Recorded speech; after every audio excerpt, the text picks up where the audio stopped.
Bismillahirrahmanirrahim. Assalamualaikum warahmatullahi wabarakatuh.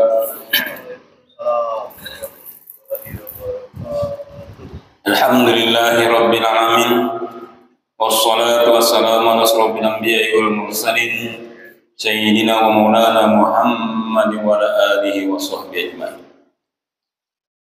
Kembali kita mempersembahkan puji dan syukur kehadirat Allah Subhanahu wa Ta'ala, yang mana pada subuh hari ini kita masih diberikan kenikmatan, nikmat umur, nikmat kesehatan, serta kesempatan untuk sama-sama dapat hadir kembali di Masjid Jami Rawdatul Muslimin dalam rangka melaksanakan salat subuh berjamaah. Salawat berikan salam marilah kita peruntukkan kepada baginda Nabi Muhammad SAW dengan melafazkan Allahumma sholli ala sayyidina Muhammad wa ala ali sayyidina Muhammad. Assalamualaikum ya Rasulullah. Bapak, ibu-ibu, saudara jamaah salat subuh yang dirahmati Allah, kembali menjelang salat subuh ini kita mengikuti tausiah Ramadan bersama Ustaz Indra Junaidi SAG. Kepada Pak Ustadz kami persilakan dengan segera.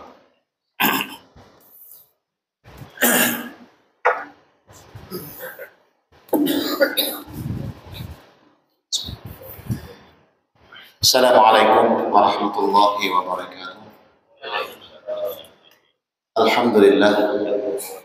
Alhamdulillahilladzi ahyana ba'da ma amatana wa ilayhi nusyur.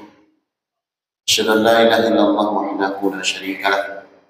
Asyhadu anna Muhammadan abduhu wa rasuluhu sallallahu alaihi wasallam.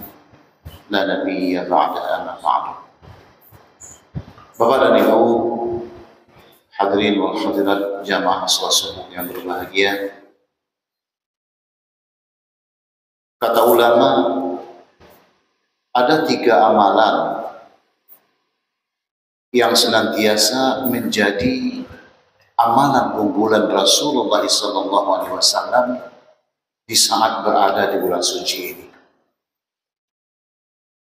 Bahkan dijelaskan di dalam ayat-ayat Allah,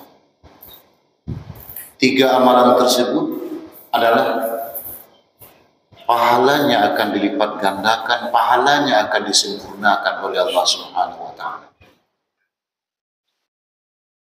Mana 3 amalan tersebut? Kata Yatsluna kitab Allah. Ini amalan pertama unggulan daripada Rasulullah SAW, membaca kitab-kitab Allah. Tentunya yang dimaksud di sini adalah Al-Quran. Maka di saat-saat bulan suci Ramadan ini, Bapak dan Ibu yang berbahagia, kita memang harus meningkatkan kualitas maupun kuantitas kita berinteraksi dengan Al-Quran. Makanya tidak jarang kita perhatikan Bapak Ibu, di saat-saat Ramadan ini orang memang banyak akrab dengan Al-Quran. Bahkan ada di antara saudara kita itu yang sampai berkali-kali tamat membaca Al-Quran. Ini kalau dihitung pahalanya tentu sangat banyak, Bu. Karena dari bacaan-bacaan Al-Quran itu nilai yang diberikan oleh Allah Subhanahu wa Ta'ala itu per huruf. Tidak aku katakan alif lam mim itu 1 huruf kata Nabi, tapi alif 1 huruf, lam 1 huruf, mim 1 huruf. Bahkan kelipatannya bisa berkali-kali. Bisa dalam 1 huruf itu diganjar oleh Allah dengan 10 kali lipatan, 70 kali, bahkan sampai 700 kali lipat. Saking besarnya nilai pahala yang dijanjikan Allah Subhanahu wa Ta'ala bagi orang-orang yang senantiasa berakrab-akrab atau membaca Al-Quran. Bahkan kalau pernah disebutkan dalam satu riwayat, Pak Ibu yang berbahagia, Imam Asy-Syafi'i itu saja dalam 1 hari itu 2 kali tamat baca Quran. Coba ya. Itu bagaimana cepatnya beliau membaca. Ya, orang kalau sudah terlampau rancar baca Al-Quran, Pak, dia tidak masalah. Cepatkah? Yang jelas dia sangat memahami, dia sangat hafal dengan kalimat-kalimat yang dia baca. Coba bayangkan, 2 kali khatam 1 hari. Kalau 1 bulan kan 30 kali itu. 60 kali. 60 kali 1 bulan tamat. Ada enggak di antara kita yang sanggup? Kita aja Pak Ibu berbahagia, paling banyak bisa khatam baca Quran dalam sehari ini, dalam 1 bulan ini paling banyak 5 sampai 6 kali. Itu pun sudah udah tuh, uyuh sudah baca. Paling banyak 2 juz. Kenapa? Karena ya godaannya. Kalau kita ini kan orang awam, godaan membaca Al-Quran itu memang sangat berat sekali. Beda dengan ulama-ulama dulu, beda dengan orang-orang saleh. Memang dia bertekad. Orang-orang dulu itu memang tekadnya kuat untuk membaca Al-Quran, bukan sambilan. Kalau kita baca Quran kan memang untuk sambilan, mengisi-ngisi waktu istirahat, mengisi waktu-waktu yang luang. Tapi kalau ulama-ulama dahulu itu tidak. Memang sengaja dia niatkan waktunya itu untuk membaca Al-Quran. Makanya tidak salah, tidak mustahil rasanya ketika para ulama itu membaca Al-Quran itu sampai tamat berpuluh-puluh kali dalam sehari atau bahkan di bulan suci Ramadan. Makanya Rasulullah SAW inilah amalan utama beliau. Sedangkan sahabat-sahabat saja sampai begitu banyaknya ia menamatkan bacaan Al-Quran di dalam bulan suci Ramadan, tentu lebih-lebih lagi Rasulullah SAW. Artinya apa Bapak dan Ibu berbahagia? Tentunya kita sebagai umatnya, bahkan umat yang dibanggakan oleh beliau di akhir zaman ini. Kenapa kita dibanggakan? Kita tidak pernah jumpa dengan beliau, tapi kita beriman kepadanya. Itu sangat membanggakan Rasulullah SAW. Bahkan diakui oleh Nabi sebagai saudaranya. Iqra'ul Quran, bacalah Al-Quran, fa innahu ya'ti yaumal qiyamah syafi'an li ashabi. Bacalah Al-Quran, kata Rasulullah, karena sesungguhnya Al-Quran itu akan datang pada kiamat sebagai pemberi syafaat bagi orang-orang yang membacanya. Ini yang pertama. Jadi banyak kita baca, isi waktu-waktu kita di Ramadan ini membaca Al-Quran. Kemudian yang kedua, amalan unggulan Rasulullah SAW, aqamus shalah. Tentunya yang dimaksud aqamus shalah di sini adalah salat sunnah. Kalau salat wajib itu kan sudah kepastian. 5 waktu dalam sehari semalam itu tak bisa ditawar-tawar. Tapi yang dimaksud di sini kata ulama aqamus shalah, mendirikan salat di sini adalah memperbanyak melakukan salat sunnah. Jangan lupa salat rawatibnya, yang biasa melaksanakan salat duha, yang biasa melaksanakan tahajud, melaksanakan salat mutal lainnya, tetap laksanakan. Bahkan yang mungkin selama ini kita lakukan salatnya hanya 2 rakaat, sekarang tambahi jadi 4 rakaat, atau tambahi lagi menjadi 6 rakaat, atau tambahi lagi menjadi 8 rakaat, atau sebanyak-banyaknya. Artinya apa? Isilah, perbanyaklah waktu-waktumu untuk melaksanakan salat sunnah.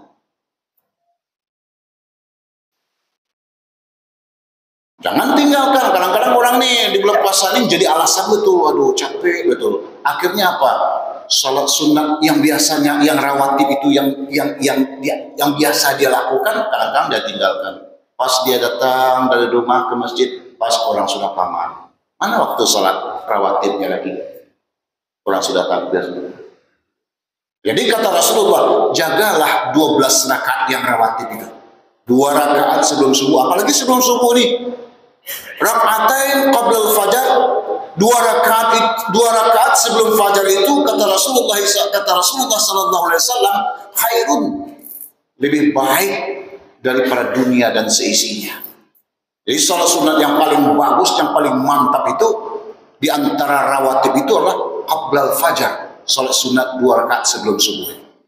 Jadi 12 rakaat jangan pernah tinggalkan. 2 rakaat sebelum subuh, 4 rakaat sebelum zuhur, 2 rakaat sesudah zuhur, sesudah maghribnya 2, sesudah isyanya 2, 12 semua. Jangan pernah. Kenapa?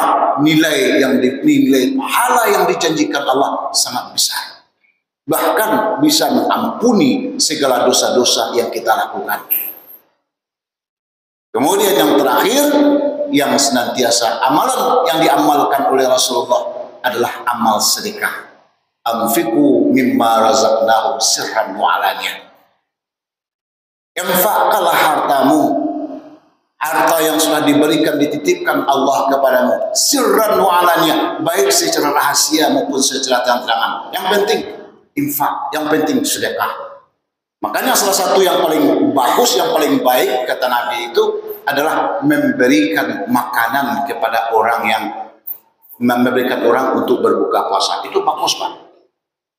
Makanya kan sudah menjadi tradisi kita, Pak. Setiap masjid itu kan ada buka bersama. Dari mana makanan itu datang? Itulah dari bantuan-bantuan sedekah daripada masyarakat kita. Nah, itu kan sedekahnya sangat mengalir pahalanya. Satu buah kurma yang dimakan, atau satu buah bakwan, satu buah kue, apa semua segala yang disedekahkan, itu akan mendapatkan pahala dan tidak mengurangi nilai pahala puasa yang ia lakukan. Perbanyak sedekah. Tak perlu diwajibkan kepada kita. Kalau bisa jangan subuh saja, jangan di bulan suci Ramadan saja, tapi yang sedekah subuh itu wajib. Karena salah satu untuk membuka rezeki, pintu-pintu rezeki Allah itu adalah dengan cara kita bersedekah di subuh hari. Berapa saja, yang penting ikhlasnya, itulah yang paling ikhlasnya. Tapi usahakan itu Pak dan Ibu berbahagia, bersedekah di waktu subuh itu lebih bagus. Kalau subuh itu kan masih pagi. Kalau kita undur-undur, ujung-ujungnya bisa tak jadi itu. Nantilah zuhur lah, nantilah asar lah, nantilah maghrib, nantilah tarawih. Tak ada tuh, habis tuh. Bagus, langsung waktu subuh kita bawa duit misalkan ke masjid, atau mau kita bagikan di jalan, langsung bagikan. 3 amalan itu adalah amalan dua salat. Pertama, baca Quran. Kedua, perbanyak salat sunat. Kemudian perbanyak mengeluarkan sedekah atau infak. Mudah-mudahan 3 macam ini pun bisa kita lakukan di dalam bulan Ramadan dalam rangka mentauladani amalan-amalan yang dilakukan oleh baginda Rasulullah SAW. Terima kasih, mudah-mudahan bermanfaat. Terlebih dan terkurang mohon maaf. Billahi taufiq wal hidayah. Assalamualaikum warahmatullahi wabarakatuh.